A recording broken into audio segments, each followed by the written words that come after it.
Hello friends, இன்றைக்கி நம்ம என்ன பேச போகிறோம் அப்படின்னு பார்த்தீங்கன்னா, ஒரு இன்ட்ரெஸ்டிங்கான விஷயம் பேச போகிறோம். என்னென்னா, நம்ம நிறைய தடவை யோசிச்சிருப்போம். நம்ம எந்த முடிவு எடுத்தாலும் நல்லா யோசித்து தான் முடிவு எடுக்கிறோம். நம்ம ஏதோ ஒரு முடிவு எடுத்தோன்னா அதுக்கு பின்னாடி ஒரு ஆழ்ந்த காரணம் இருக்கும் அப்படின்னு நம்ம நினைப்போம். ஆனால் உங்கள் லைஃப்பை நீங்கள் ஒரு தடவை திரும்பி பார்த்தீங்கன்னா தெரியும், நம்ம எடுக்கிற முடிவில் பாதி என்ன கிட்டத்தட்ட 75% முடிவு நம்ம என்ன நினச்சோமோ அதுக்கு ஆப்போசிட்டாக ஒரு முடிவு எடுத்திருப்போம். அதாவது நம்ம நினைக்கிறதுக்கும் நம்ம நடந்துக்கிற விதத்துக்கும் சம்மந்தமே இருக்காது.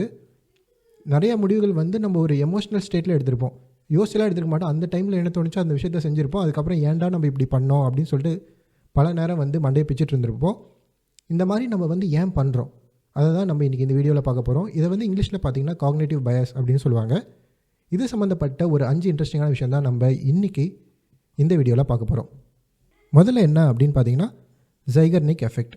என்ன இந்த ஜைகர்னிக் எஃபெக்ட் அப்படின்னு பார்த்தீங்கன்னா, நம்ம மனசு இருக்கு இல்லையா, நம்ம மனசு மூளை, இது நம்ம செஞ்சு முடித்த விஷயத்தை விட நம்ம செய்யாமல் பாதியில் விட்ட விஷயத்தை தான் ஞாபகம் வச்சுருக்கோம் அப்படின்னு சொல்கிறாங்க. இதுக்கு ஒரு எக்ஸாம்பிள் என்ன அப்படின்னு பார்த்தீங்கன்னா, நீங்கள் சின்ன வயசில் ஸ்கூலுக்கு எக்ஸாமுக்கு படிச்சிருப்பீங்க, பயங்கரமாக படிச்சிருப்பீங்க, உழுந்து படிச்சிருப்பீங்க. அது உங்களுக்கு பர்ஃபெக்டாக ஞாபகம் இருக்கும். எப்போ வரைக்கும் அப்படின்னு பார்த்தீங்கன்னா, எக்ஸாம் முடிகிற வரைக்கும். எக்ஸாம் முடிஞ்சு கொஞ்ச நாள்லேயே நீ என்ன படித்த அப்படின்னு கேட்டால் உங்களுக்கு சுத்தமாக ஞாபகம் இருக்காது. இது காரணம் என்னென்னா, இந்த ஜைகர்னிக் எஃபெக்ட் தான். அதாவது உங்களுக்கு அந்த மூளை எப்போ வரைக்கும் அந்த விஷயத்தை நீங்கள் படித்த விஷயத்த ஞாபகம் வச்சுக்கணுமோ அது வரைக்கும் வச்சுருந்தது. அதாவது நீங்கள் எக்ஸாம் எழுதி முடிக்கிற வரைக்கும். அதுக்கப்புறம் ஆட்டோமேட்டிக்காக மறந்துடும். ஏன்னா எக்ஸாம் முடிஞ்சிருச்சு, இனிமேட்டு அது ஞாபகம் வச்சுக்க வேண்டிய அவசியம் இல்லை. இதுதான் ஜைகர்னிக் எஃபெக்ட். இதை நீங்கள் வேறு எங்கே பார்க்கலாம் அப்படின்னு பார்த்தீங்கன்னா, இப்போ ஹோட்டலுக்கு போகிறீங்கன்னு வச்சுக்கோங்க. நீங்கள் வெயிட்டர்கிட்ட நீங்கள் என்ன ஆர்டர் சொன்னாலும் அவர் ஞாபகம் வச்சுக்குவார். நீங்கள் ஒரு பக்கம் 2 பக்கம் ஆர்டர் சொன்னாலுமே அவர் மறக்காமல் பர்ஃபெக்டாக ஞாபகம் வச்சுக்குவார். இது எப்போ வரைக்கும் அப்படின்னு பார்த்தீங்கன்னா, நீங்கள் அந்த ஹோட்டலில் அந்த பில்லை சப்மிட் பண்ணுற வரைக்கும். நீங்கள் பில்லுக்கு பணம் கொடுத்துட்டிங்கன்னா ஆட்டோமேட்டிக்காக மறந்துடுவார். கொஞ்ச நேரத்துலேயே மறந்துடுவார் அப்படின்னு சொல்கிறாங்க. அது மட்டும் இல்லை, பில்லு ஆர்டர் மட்டும் இல்லை, நீங்கள் யார் அப்படிங்கிறதே மறந்துடுவாங்க அப்படின்னு சொல்கிறாங்க. இதுக்கும் காரணம் இந்த ஜைகர்னிக் எஃபெக்ட் தான். சரி, வேறு எங்கே இந்த ஜைகர்னிக் எஃபெக்ட் யூஸ் பண்ணுறாங்க அப்படின்னு பார்த்தீங்கன்னா, இந்த படத்துக்கு ட்ரெய்லர்லாம் காமிக்கிறாங்கல்ல, அது ஏன் உங்களுக்கு காமிக்கிறாங்கன்னு தெரியுமா? இதுக்கு பின்னாடி காரணமும் இந்த எஃபெக்ட் தான். என்னென்னா, நம்ம ஏற்கனவே பார்த்த மாதிரி ஒரு விஷயத்தை நம்ம முழுசாக முடிச்சிட்டோம்னா மைண்ட் அதை டோட்டலாக மறந்துடும். ஆனால் ஆரம்பிச்சுட்டு பாதிலே விட்டோன்னா மறக்காது. இந்த ட்ரெய்லர் காமிக்கிறதுமே அதுக்கு தான். அந்த ட்ரெய்லரை பார்த்துட்டிங்கன்னா உங்களுக்கு ஃபுல் படம் பார்த்த சாட்டிஸ்ஃபேக்ஷன் இருக்காது. அந்த பாதிலே விட்ட காரணத்தினால அந்த படம் பார்க்குற வரைக்கும் உங்கள் மனசு அதை ஞாபகப்படுத்திக்கிட்டே இருக்கும். இதுக்கு தான் படத்துக்கு ட்ரெய்லர்லாம் விடுறாங்க அப்படின்னு சொல்கிறாங்க. இதை உங்களுக்கு எப்படி யூஸ்ஃபுல்லாக மாற்றிக்கிறது? சரி, இந்த ஜைகர்னிக் எஃபெக்ட் என்ன நம்ம பார்த்துட்டோம், இதனால் எந்த யூஸுமே கிடையாதா அப்படின்னு கேட்டிங்கன்னா, ஒரு யூஸ் இருக்குது அப்படின்னு சொல்கிறாங்க. அதாவது நீங்கள் ஒரு விஷயத்தை தள்ளி போட்டுக்கிட்டே இருந்தீங்கன்னா இந்த ஜைகர்னிக் எஃபெக்ட் உங்களுக்கு ஹெல்ப் பண்ணும். என்ன அப்படின்னு பார்த்தீங்கன்னா, நீங்கள் ஒரு விஷயத்தை ஆரம்பிக்கிற வரைக்கும் தான் தள்ளி போட முடியும். நீங்கள் ஒரு தடவை அந்த விஷயத்தை ஆரம்பிச்சிட்டிங்கன்னா மோஸ்ட்லி முடிச்சிருவீங்க அப்படின்னு சொல்கிறாங்க. இப்போ நீங்கள் எக்ஸசைஸ் பண்ணணும்னு நினச்சிங்கன்னா ஃபஸ்ட்டு செட் செய்கிற வரைக்கும் தான் உங்களுக்கு கஷ்டமாக இருக்குது. அந்த ஃபஸ்ட்டு செட்டு மட்டும் செஞ்சிட்டிங்க அப்படின்னா ஆட்டோமேட்டிக்காக ஃபுல் ஒர்க் அவுட்டும் முடிகிற வரைக்கும் நீங்கள் பண்ணுவீங்க. இது எல்லா விஷயத்துக்குமே பொருந்தும் அப்படின்னு சொல்கிறாங்க. நீங்கள் ஏதோ ஒரு விஷயத்தை ரொம்ப நாள் தள்ளி போட்டே இருந்தீங்கன்னா சும்மா ஆரம்பித்து வைங்க, ஆட்டோமேட்டிக்காக முடிஞ்சிடும் அப்படின்னு சொல்கிறாங்க. சரி, ரெண்டாவது எஃபெக்ட் என்ன அப்படின்னு பார்த்தீங்கன்னா, காக்னேட்டிவ் டிசனன்ஸ்.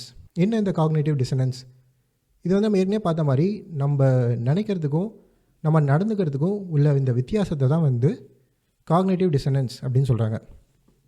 இதுக்கு ஒரு எக்ஸாம்பிள் என்ன அப்படின்னு பார்த்தீங்கன்னா, நீங்கள் இந்த சிகரெட் குடிக்கிறவராக இருந்தால் உங்களுக்கு நீங்கள் நிறைய டைம் எக்ஸ்பீரியன்ஸ் பண்ணியிருப்பீங்க. உங்களுக்கு தெரியும் சிகரெட் குடித்தா உடம்பு கெடுதி அப்படின்னு தெரியும்.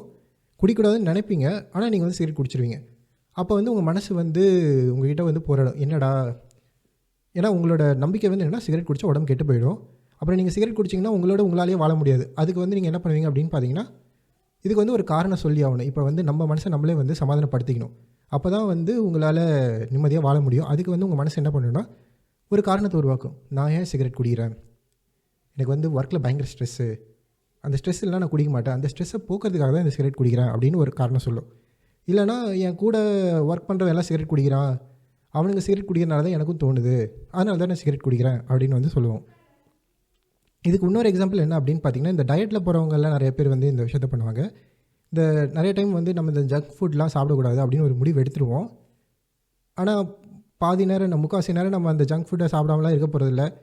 எப்படியும் ஒரு ஆரம்பித்தா இந்த நியூ இயர் ரெசல்யூஷன்லாம் ஆரம்பித்தா 2 நாள் 3 நாள், அதுக்கப்புறம் 4வது நாள் பார்த்திங்கன்னா மறுபடியும் ஆரம்பிச்சிருவோம். அதுக்கும் நம்ம மனசு ஒரு சமாதானம் சொல்லும், என்ன இருக்கிறது ஒரு லைஃபு, நான் மட்டும் பர்ஃபெக்டாக ஹெல்த்தியாக சாப்பிட்டு மட்டும் என்ன ஆக போகுது, ஹெல்த்தியாக சாப்பிட்றவன்லாம் என்ன ரொம்ப நாளாக இருக்கான் அப்படியெல்லாம் இல்லைல்ல, இந்த ஃபுட்டில் அவ்வளோ கிளறியெல்லாம் இல்லை அப்படின்னு சொல்லிட்டு நம்ம மனசை வந்து ஒரு சமாதானம் கொடுத்துட்டே இருக்கும். ஏன்னா நம்ம வந்து நம்புகிற விஷயமும் நம்ம செய்கிற விஷயத்துக்கும் நிறைய வந்து வித்தியாசம் இருக்குது. அந்த வித்தியாசத்தை குறைச்சி நம்மளை நாமளே சமாதானப்படுத்திக்கிறதுக்கு நம்ம சில காரணங்கள் சொல்லுவோம் இல்லையா, இதை தான் வந்து காக்னிட்டிவ் டிசனன்ஸ் அப்படின்னு சொல்கிறாங்க. மூணாவது விஷயம் என்ன அப்படின்னு பார்த்தீங்கன்னா ஹேலோ எஃபெக்ட். என்ன இந்த ஹேலோ எஃபெக்ட் அப்படின்னு பார்த்தீங்கன்னா, நீங்கள் வந்து ஒரு வடிவேல் ஒரு ஜோக் ஒன்று இருக்கும், நிறைய பேர் வந்து பார்த்துருப்பீங்க, இந்த ஸ்னேக் பாபு ஜோக். அதில் வந்து மாதவன் வந்து இவர்கிட்ட வந்து ஒரு கையெழுத்துக்காக போவார், இவர் லஞ்சம் கேட்பார், முடியாதுன்னு சொல்லிடுவாங்க. அப்புறமா வந்து இவர் நிறையா வந்து ஃப்ராடு பண்ணுறாரு அப்படின்னு சொல்லிட்டு அந்த பொதுமக்கள்கிட்ட வந்து அடி வாங்கி கொடுப்பாரு. அப்போ வந்து ஏன்டா நான் உங்கள் ஏரியா கவுன்சிலரு, நான் சொல்கிறத நம்பாமல் இவன் சொல்கிறத நம்புறீங்களேடா அப்படின்வாங்க. அதுக்கு வந்து ஒருத்தன் சொல்லுவான், வெள்ளையாக இருக்கிறவன் பொய் சொல்ல மாட்டான்டா அப்படின்னு ஒரு டைலாக் சொல்லுவாங்க. இதுதான் வந்து ஹேலோ எஃபெக்ட்.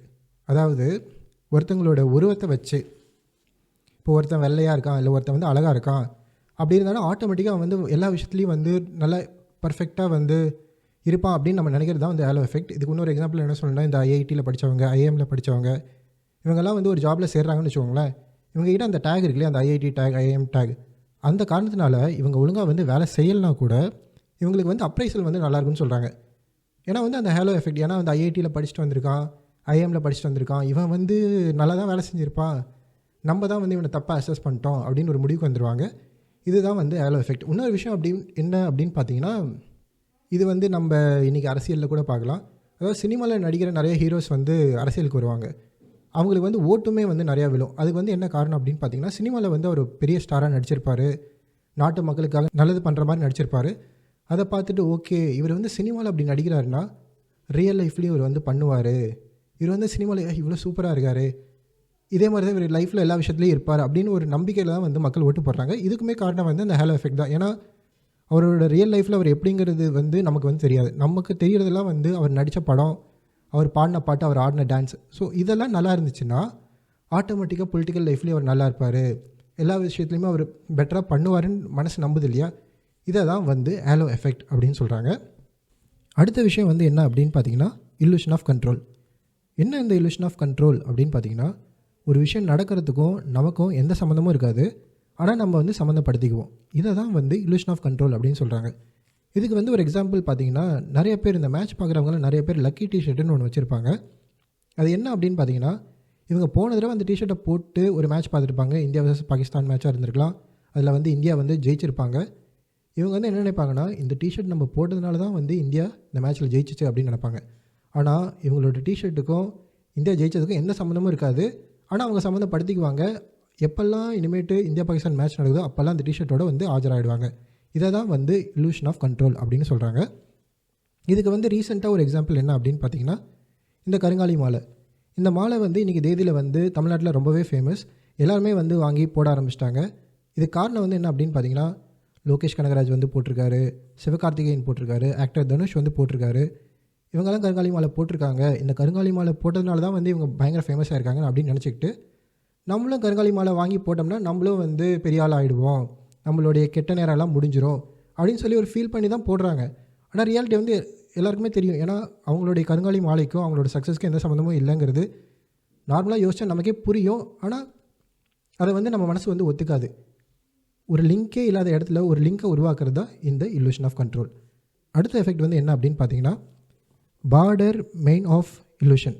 என்ன இந்த பார்டர் மெயின் ஆஃப் இல்லூஷன் அப்படின்னு பார்த்தீங்கன்னா, நம்ம மூளை வந்து ஏற்கனவே பார்த்த மாதிரி பயங்கர சோம்பேறி.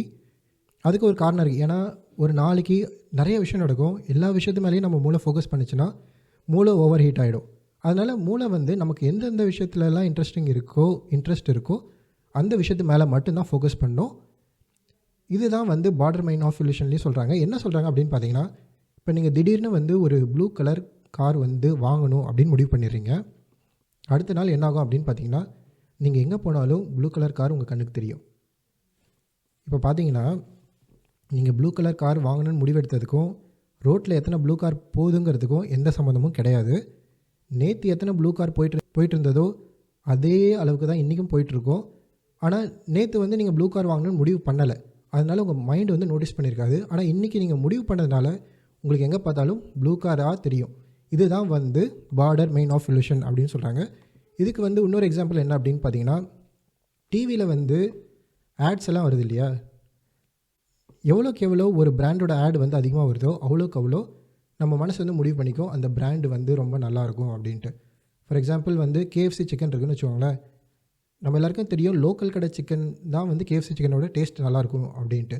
இருந்தாலும் அந்த கேஎஃப்சி ஆடை பார்த்து பார்த்து நம்ம ஆள் மனசு வந்து நம்ப ஆரம்பிச்சிடும் கேஎஃப்சி சிக்கன் தான் வந்து டேஸ்டியான ஒரு சிக்கன் அப்படின்னு சொல்லிட்டு.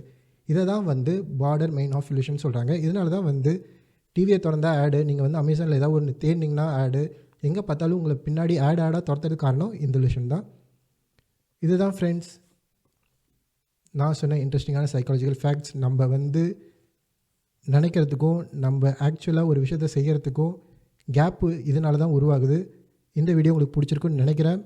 நீங்கள் என்ன நினைக்கிறீங்க இந்த சைக்காலஜிக்கல் ஃபேக்ட்ஸ் பற்றி? உண்மைன்னு நினைக்கிறீங்களா? இல்லை இந்த மாதிரிலாம் நான் கிடையாது, நான் எப்பயுமே வந்து லாஜிக்கலாக தான் முடிவு எடுப்பேன்னு நீங்கள் இன்னும் நம்புறீங்களா? இல்லை இதை விட இன்ட்ரெஸ்டிங்கான சைக்காலஜிக்கல் ஃபேக்ட்ஸ் வந்து எனக்கு தெரியும் அப்படின்னா அதை மறக்காமல் கமெண்ட் பண்ணுங்கள். Have a good day.